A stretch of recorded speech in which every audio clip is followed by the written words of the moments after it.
Sino ba tong mga batang tanga gusto kaming subukan? Mga bobong hindi matauhan, iyak si Shani kasi nasapawan. Gustong sumikat ang kanyang pangalan, pumulap bisokot ay basahan.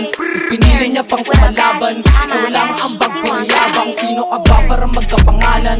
Wala ka pang mapatunayan. Tangina mo, taoy ka lang naman sa amin. Mga sinasabi mo ay puro lang kapin. Sige kumulit para sa akin kaabutin, di matanggap na yung cloud ay nasa amin. Sige kumulit para sa akin kaabutin, di matanggap na yung cloud ay nasa amin. Magulang tong mga bata para magulat tong mga ulagaw. Sige mong para sabay-sabay magpuputukan sa mukha tong mga ulagaw.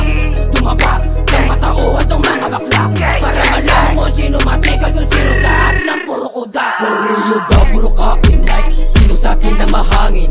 O sige sa burat ko kumain, matrapo mo pare, wala na makain. Kisisisya nilagay sa ilalim, napanyo ay buga ko sa hangin. O sige kumulit na malaki, matrapo mo